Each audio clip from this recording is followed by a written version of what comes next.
Okay, that's enough of that. I don't want to get sued, especially since this is my first video.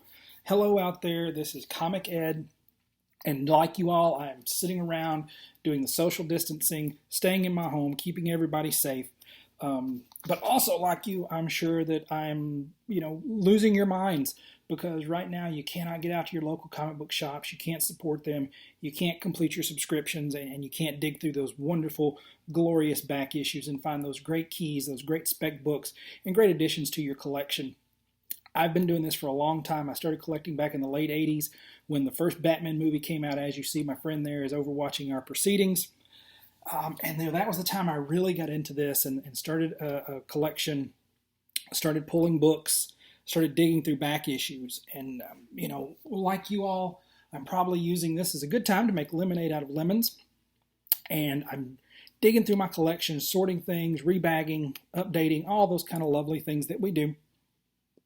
And one of the things I started realizing as I was going through my collection was I've got some pretty cool books. I got back into it in earnest about 2 years ago, probably about the beginning of 2018 was when I really got back into comic books and, going to my local comic shops and pulling things and looking at stuff, pulling a new list. And I started realizing I've got some pretty cool books that I found in dollar bins, $2 bins. I've got a great shop near me that does a buy two, get one free back issue sale. And I wanted to share this video again to show some of the books that I've found in the last few years that have turned into some really great books, some great keys, some great spec books, and just again great books to have in your collection. During this time, to have some hope, to just have a little fun, so that when we get back out into the world, we start going back to our comic book shops. If you do some research, if you have some patience, if you dig through those boxes, you can find some books that can turn into some really good things in your collection. So I want to share a couple of these today. Like I said, my first video, I want to see how this goes. If it turns out well, people like it, I'll share another one. I'm also going to share with you today, like I said, since I started comic book collecting way back in the late 80s, there were also books that I used to pick up back then as potential key books or books that I just wanted to add to my collection because I thought they looked cool. So I wanted to share those with you to see, hey, something I bought for cheap back then and how did it turn out today, almost 30 years later.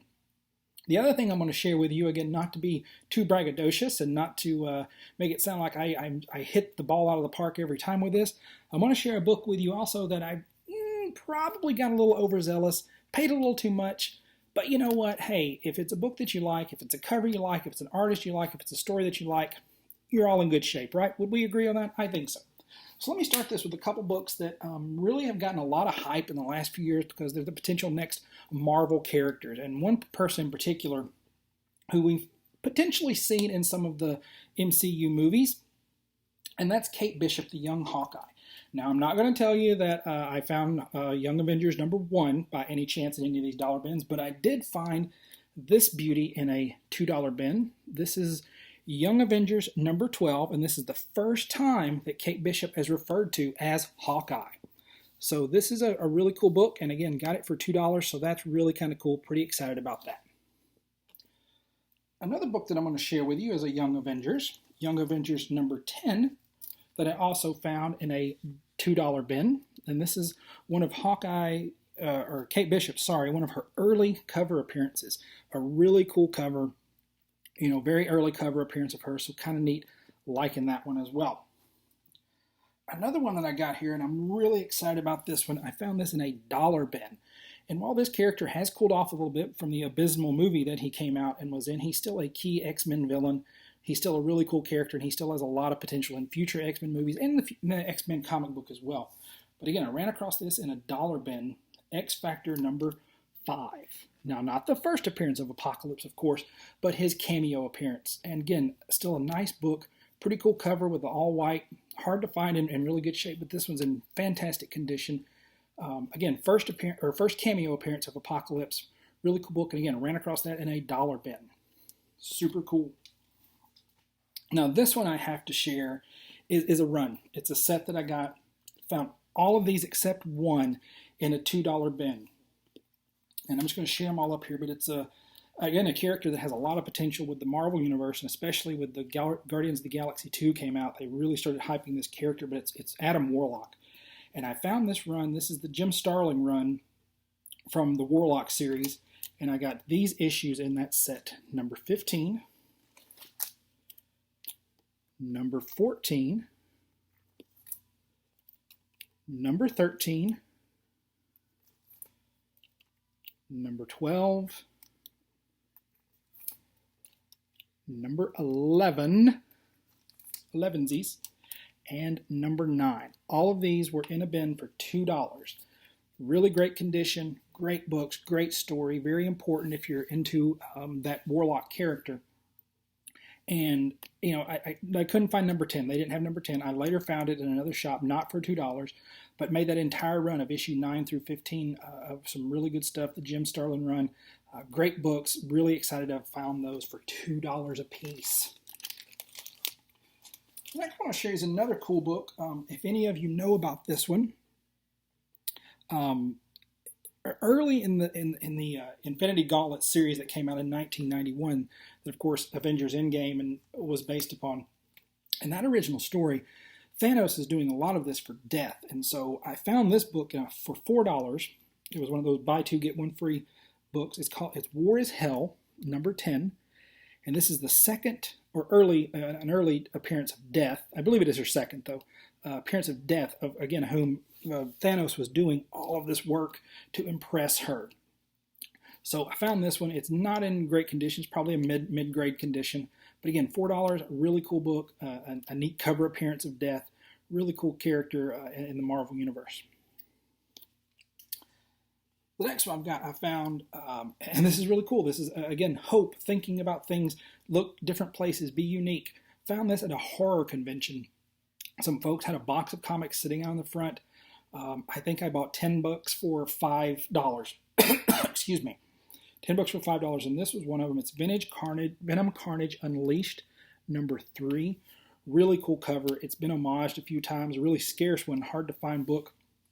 Again, found that with a bunch of other things, but this was probably the prize that came out of that collection.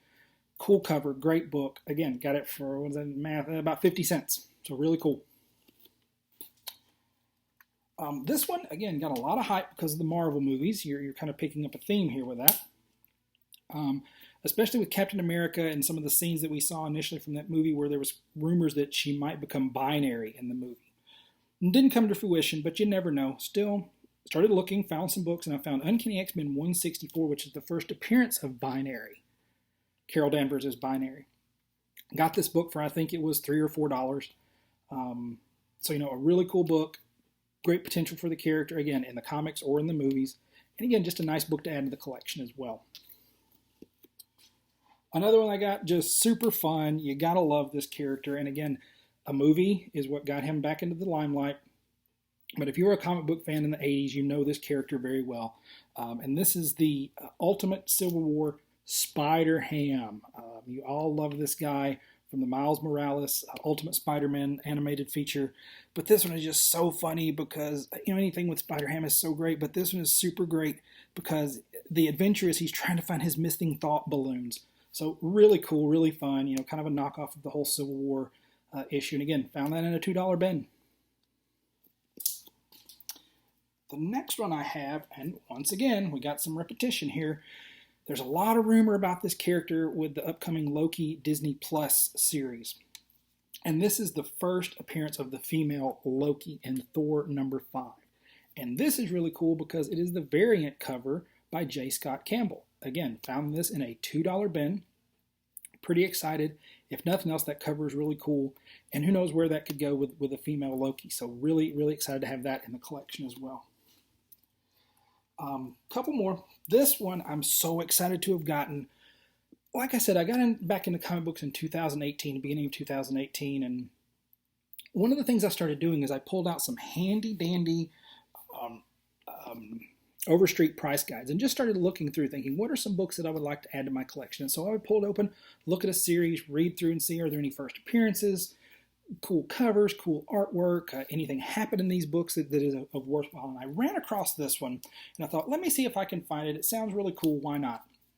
And I'm really glad I did, because like it was for me, when you saw Avengers Endgame and Steve Rogers picks up Mjolnir the first time, the place went nuts. I mean, I've never experienced anything like that in a movie theater ever. So I was like, whoa, that is so awesome. And, really excited to have brought the book that came from into my collection a few years ago. Again, before that movie came out, before the hype all started, before the rumors started going that this was happening, I pulled this book out of a $2 bin, and it's Thor 390, the first time Steve Rogers lifts the hammer. Really excited to have this in my collection, because this book has gone through the roof price-wise. But again, that's not why I do this. I do this for a collector. I love this. So I'm sure at some point it will drop back down. Doesn't matter. It's still in my collection. I still love it. And that's why we do this. I'm not a flipper. I don't buy things to flip. I don't buy things to spec on them so much. I buy them because I want them in my collection. I want cool things in my collection, because that's what I am. I'm a collector. A couple more. This one, I found this run. I believe, if I remember correctly, the store had the entire run of the series. This is one of those great 1980s series, and if you're a kid of the 80s like me, these books are fun to have just because the 80s stories were so goofy and over the top most of the time. And also, you love to look at those old ads in there, the ads for the Saturday morning cartoons, the toys, all the different things that were going on. In this series, I was super excited to find a couple of these books. This one, not a huge deal, but kind of cool. You never know what could happen. It's thing number 35, the first appearance of the new Miss Marvel, Sharon Ventura. And so, again, a neat cover. You never know what's going to happen with the Miss Marvel character. Always a good potential, and just a fun book. But the other one that was in there that was really exciting is they had a copy of Thing Number 1. Again, not a huge book, not a great collector's item to add into your collection, but a really cool book. A first issue, the Thing in his on a first series. If you love the old Marvel characters, the original Fantastic Four, this is a great book. It's the origin of Ben Grimm all the way back to his Yancey Street days. A really cool book, great condition. Pretty excited to have grabbed that as one of the runs there. The final book I'm going to add, I've really gotten into this guy. I know he probably gets overhyped, but I think his books are really good, and I love his stories. And, that's Donny Cates. I mean, he's a cool dude. I've met him a couple times at some of the comic book conventions around here, and he's just a really cool guy, and I love some of his stories. And I ran across this book, with all the hype of the Fallen One and all those kinds of things coming out with his Silver Surfer run. I thought, hey, let's grab it and see what happens, and you never know. But I ran across a copy of Thanos number 11, the first appearance of the Fallen One. Again, $2 bin. Grab this just sitting there, so really excited about that, to add that to my collection. All right, that's all I'm going to share with you for this go-around. Like I said, I'm going to see if this goes well and you like this, I'll share some more. The other one I wanted to share is the book that I bought. I bought this book way back in probably 1990 or so. And it wasn't even in my comic shop's back issues. It was just laying on a pile somewhere. And I saw it, and I thought it looked cool, and I picked it up, and I flipped through, and I'm like, oh, this is an old book, And especially when I saw that it was actually written by Stan Lee, I said, yeah, let's do this. And I pulled a price guide, an Overstreet price guide, 1989 Overstreet price guide that was laying in the shop, and looked it up to see that it was the first issue of this series. And I thought, well, okay, let's do this. So I asked the guy, didn't even have a cover price on it, or didn't even have a price on it. I asked the guy, what do you want for this? And he's like, I don't know, $5. Okay, I paid $5 for it. I think it turned into a pretty good investment. It's probably a good mid-grade level. And I went and looked in the 1989 price guide to remind myself it was valued at $4. Now it's valued a little bit more. It's Thor 126, the first issue of the Thor ongoing series. He fights Hercules, again, written by the original, Stan the Man Lee. And as you'll notice, this is one of the books, when I got the opportunity to meet him a couple times, I got Mr. Lee to sign this one. So now this is one of the prize pieces of my collection. Again, not a hugely great condition book, but it's a nice mid-grade book. It's a good reader book. You can open it up, look at it, and enjoy the story, enjoy the artwork by some classic comic book people. So really excited to have that one in my collection. All right, now for the GOAT. So this is the one that came out about a year or so ago. Was really excited about it. I love this character. I love this artist. His versions of this character is incredible, all the way back to his Killing Joke work. And that's the Year of the Villain variant by Brian Bolden. Again, love this cover, love this character. Shot a little too much on it. I saw this came out, ran right to my comic book shop, and picked up a copy of it for $30. Yeah, a little overzealous. Could probably get it for a lot cheaper than that now. But it's in the collection. I'm happy to have it and really excited. That's it. That's all I want to share with you all today. I appreciate it. I hope that you like this. If you do, let me know. And I'll be happy to share some more because I've got a few more collections, a few more books in the collection that I would love to talk to you all about. And like I said, continue to share these wonderful books, share our hobby together, and get us ready so when we can go back out there after this is over and support our local comic shops, get back into those diggings, picking up your subscriptions, doing what you're supposed to do to help out your comic book shop, and just to give some hope that there's a light at the end of the tunnel. And in the meantime, stay home, stay safe, take care of yourselves, and hopefully I'll see you again soon.